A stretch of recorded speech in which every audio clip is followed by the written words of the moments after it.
Hello guys, कैसे हो आप। आपका स्वागत है मेरे चैनल स्टडी बाय सीमा में। तो आज आपके लिए जो मैं टॉपिक लेके आई हूँ वो लेके आई हूँ बेलन। बेलन का आपने वक्र पृष्ठीय क्षेत्रफल कैसे ज्ञात करेंगे, उसका कुल पृष्ठीय क्षेत्रफल कैसे ज्ञात करेंगे और उसका आयतन कैसे ज्ञात करेंगे, और इन दोनों के कंबाइंड है वो फॉर्मूले क्या होते हैं, और एग्जाम में इससे किस टाइप के क्वेश्चन पूछे जाते हैं, उन्हीं टाइप के क्वेश्चनों की बात अपने इस वीडियो में करेंगे। तो लेट्स स्टार्ट करते हैं। बेलन, आप देखो बेलन है, सभी बच्चों ने बेलन देखा होगा। तो बेलन होता है ना, अंदर से राउंड शेप में होता है, ठीक है बच्चों, यानी राउंड से होता है, इसका मतलब उसकी कुछ ना कुछ त्रिज्या होगी। तो ये उसकी त्रिज्या और ये क्या होती है बेलन की ऊंचाई, यानी जो बेलन है उसकी ऊंचाई होगी। और बेलन जो अंदर से राउंड शेप होगा तो इसका मतलब वो गोले के रूप में होगा, तो उसकी जाहिर है कि त्रिज्या होगी। और वो कितनी ऊंचाई का है, कितनी उसकी लंबाई है, कई बार ऊंचाई की जगह लंबाई भी दे सकता है।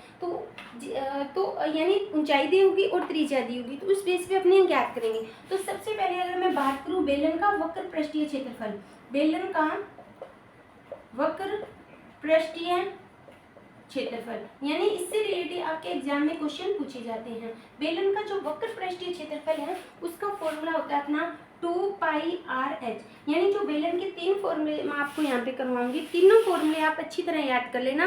तो जो वो आयतन पूछे जी कुल पृष्ठीय क्षेत्रफल या वक्र पृष्ठीय, अगर वो तीनों फॉर्मूले आपको याद हैं तो क्वेश्चन है वो उसमें आपकी कोई भी गलती नहीं होगी।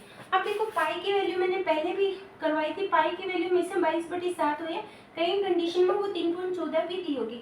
वो एग्जामिनर पर डिपेंड करेगा कि वो किस टाइप की वैल्यू वहाँ पे देगा। अगर नहीं देगा तो अपने 22/7 रख के भी कर सकते हैं और 3.14 रख के भी कर सकते हैं। तो मान लो अपने बेलन की जो ऊंचाई है वो 14 सेंटीमीटर है, या अपने सिंपल बात कर लो 7 सेंटीमीटर मान लो, और त्रिज्या भी अपने साथ मान लेते हैं। ठीक है, मैं सिंपल लेके चल रही हूँ ताकि कैलकुलेशन में अपने को ज़्यादा दिक्कत नहीं है। लेकिन एग्जामिनर देगा वो कोई भी कैलकुलेशन दे सकते हैं, कितना भी माप दे सकता है, लेकिन जो माप देगा वो इजी से देगा ताकि वो आपस में कट जाए या इजी से डिवाइड हो जाए। ज़्यादा हार्डली आपको जो वैल्यू है एच और आर की नहीं देगा।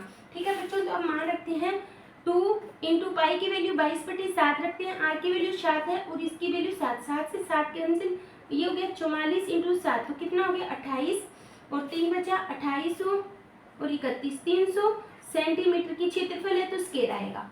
स्केयर क्यों आया, क्योंकि क्षेत्रफल जहाँ पे बात आती है वहाँ पे स्केयर आता है, और आयतन की जहाँ पे बात आती है वहाँ पे क्यूब आता है। वैसे भी देख लो त्रिज्या सेंटीमीटर में है और ऊंचाई भी सेंटीमीटर है, तो सेंटीमीटर को सेंटीमीटर से किया तो सेंटीमीटर की स्केयर आ गया।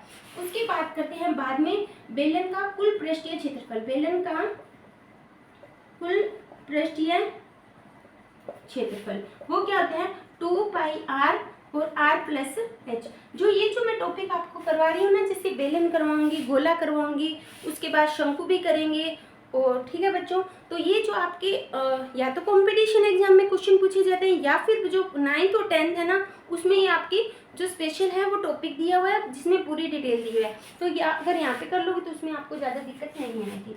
ये हो जाएगा 2 22/7, त्रिज्या का मान 7 है, और 7 और 7 कितने होंगे 14 होंगे, 7 से 7 कैंसिल, और 44 को जब 14 से गुना करेंगे तो वो अपना आंसर है। 2 × 2 = 13, 14 चौके 56, 5 बजे 56 और 61 सेंटीमीटर की स्केयर।